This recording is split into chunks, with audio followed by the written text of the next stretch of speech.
C'est une vraiment bonne nouvelle là, qu'on entend cette semaine. En fait, la libération de toutes les dettes. J'ai beaucoup aimé l'illustration que Jeff a partagée.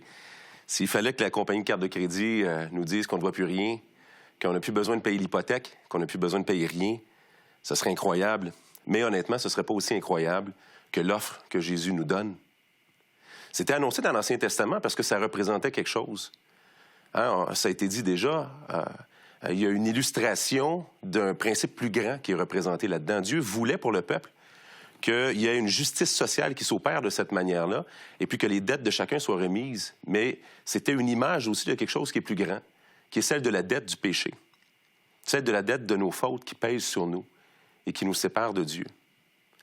Dieu a tellement aimé les humains qu'il est venu porter sur lui-même la condamnation de nos fautes. Donc, quand Jésus est là et qu'il prêche et qu'il vient dans la synagogue et qu'il parle, qu'il arrive, il dit « La chose est sur le point d'arriver. La chose est décrétée. » C'est un décret royal, en fait, que Jésus est en train d'annoncer. Quand il dit « L'Esprit de l'Éternel est sur moi, car il m'a envoyé pour annoncer une bonne nouvelle. » En fait, le terme en grec fait référence aussi à la proclamation. C'est comme si le roi lui-même est là en train de faire une proclamation royale. Imaginez si le roi faisait une proclamation, ça porte du poids. Il faut le prendre avec quelque chose de très solennel. Oh, c'est le roi qui est en train de parler et qui dit quelque chose ici. Il est en train de dire « Je proclame une bonne nouvelle ». C'est une bonne nouvelle parce qu'il existe une mauvaise nouvelle. Dans Ésaïe, en fait, le passage que Jésus cite, c'est particulièrement intéressant qu'il cite une partie du passage d'Ésaïe, mais il s'arrête juste avant le passage où Ésaïe parle et il dit pour publier aussi la vengeance, la rétribution, c'est-à-dire le jugement de Dieu va venir. Mais Jésus s'arrête avant ça. Parce que Jésus est en train de venir dire ici, il va y avoir ce moment de jugement-là, mais en ce moment, je ne suis pas venu pour juger, je suis venu pour sauver. Le Fils de l'homme n'est pas venu pour perdre les hommes, mais pour les sauver, nous dit l'Évangile de Jean. Donc, c'est très, très solennel en ce moment. Et puis, vous pouvez, vous, comme moi, on peut se retrouver dans cette étape-là où Dieu va faire un reset de toute notre vie. Je ne sais pas ce qui a pu se passer dans votre vie. Je sais que certaines personnes parmi vous peuvent s'identifier à peut-être cet esclave-là qui avait perdu tous ses privilèges, qui se dit, moi, c'est fini, je ne peux plus jamais remonter la côte. C'est fini, je ne peux plus me présenter devant Dieu, j'ai perdu ma dignité, j'ai tout perdu. Pourtant, c'est à vous, c'est à moi qui s'adresse. C'est comme les esclaves, j'ai entendu ça à un moment donné, que les esclaves, après la guerre de sécession aux États-Unis, eh bien, l'esclavage était illégal. Sauf qu'il y a beaucoup d'esclaves qui sont restés esclaves parce que c'était plus sécurisant pour eux de vivre dans l'esclavage qu'ils connaissaient que de vivre dans la liberté qu'ils ne connaissaient pas. Donc, certains étaient réellement libres, mais n'ont pas voulu entrer dans cette liberté-là.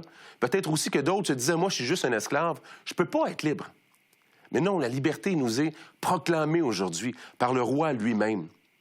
Pour le recevoir, vous devez vous accorder par la foi avec ce que Dieu déclare. Jésus est celui que Dieu a envoyé pour subir les conséquences du péché à votre place. Votre foi s'accorde avec ça. Vous pouvez venir à Dieu et lui dire, « Je crois que Jésus est mort pour mes péchés. Je le crois et je le veux. » En répondant par la foi, vous vous livrez à lui, corps et âme, à celui qui vous a aimé, et vous l'invitez à entrer dans votre vie. Vous pouvez le faire aujourd'hui. Je vous encourage à le faire. Et je vous encourage aussi à vous joindre à un groupe de discussion « Je suis deuxième », dans lequel vous allez pouvoir parler avec d'autres personnes de qu'est-ce que Jésus a fait et continuer cette progression spirituelle-là. Vous pouvez nous contacter ou aller sur le site de jesuisdeuxième.com pour découvrir où se trouve le groupe le plus près de chez vous. Vous avez des questions ou des commentaires sur ce que vous venez d'entendre? Contactez-nous par téléphone ou réagissez sur les médias sociaux.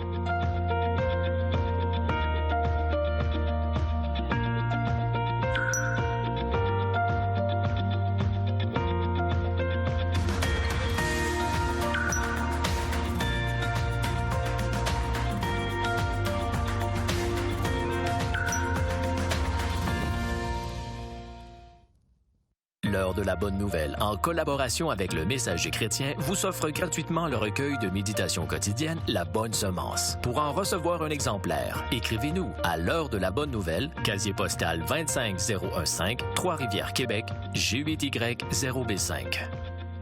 Vous pouvez également nous joindre à info@hbn.ca ou par téléphone 1-866-509-1319.